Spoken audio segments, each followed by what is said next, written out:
Blessed are the humble, for they will inherit the earth. It's Matthew 5:5. And in studying this word, humbled, and humility in all its context and all those things, the theme stayed the same, but here the text would have literally read, blessed are the self-afflicted. Further, that word derives from a root word that means speak or shout in the form of an announcement. So the humility that Christ is talking about here is nothing short of a self-afflicting announcement.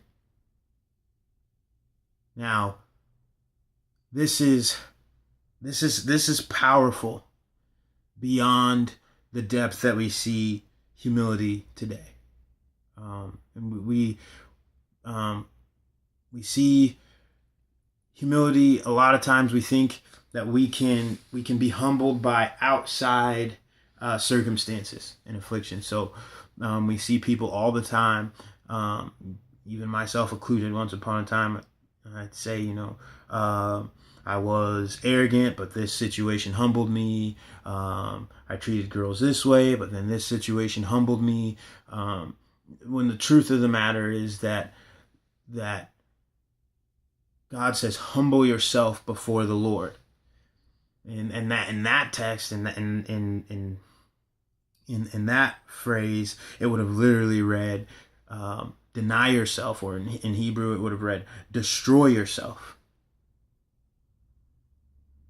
So we know that a choice, a conscious choice, is made when we're talking about humility, and when we're talking about this self-afflicting announcement. And before we talk about what that announcement is, we first talk about that choice. And Christ set that standard here in Matthew 5:5, but he solidified it at the cross. See, Christ, he gave his life. He laid down his life. No one took it from him. That was a choice that he made in his self-afflicting announcement of God's grace and love and dying for our sin on the cross.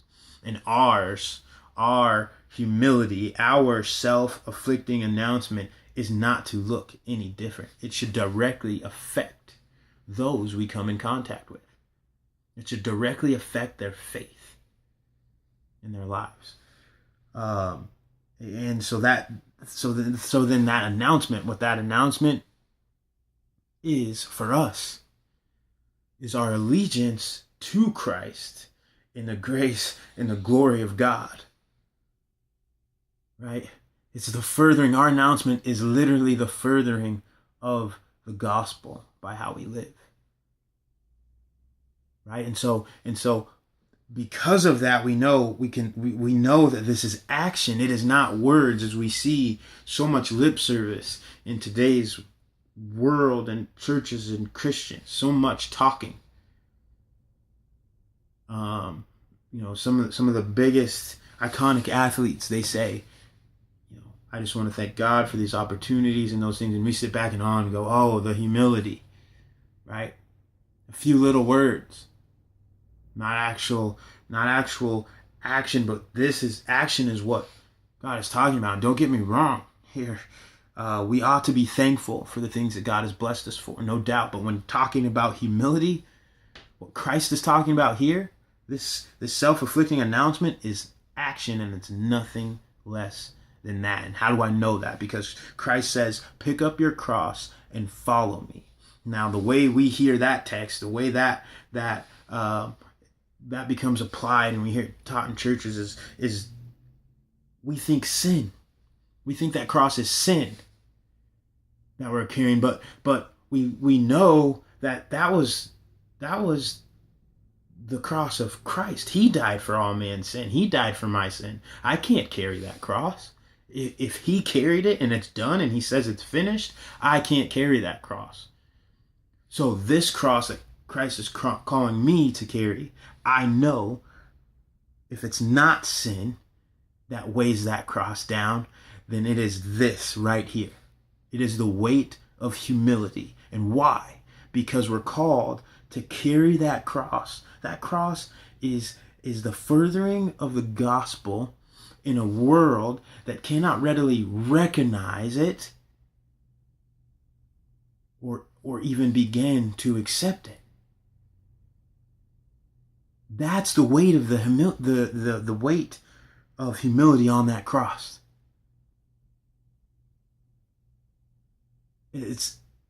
Humility is necessary then. It's absolutely necessary. And we'll see why it's necessary when we talk about the blessing that's given in the inheritance of the earth. We're going to get into that in the next video. But here, what I want you to focus on right now is this self-afflicting announcement. It is not this one-time act of giving or sacrifice. This is the heart of believers, of followers of Christ. This is his heart. Right here is humility. The word says that though he was equal to God, he never considered himself so that he gave himself. He put himself on even ground with man, level ground with man, so that we may have everlasting life. This is what our faith should do. It is about us.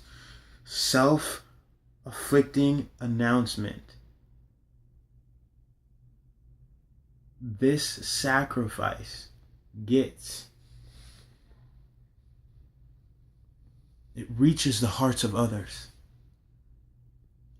And since I've been studying this, and since I've been looking to discern this in other believers and people that I'm around, it's never not shown true to impact the lives of the people who actually practice this type of humility.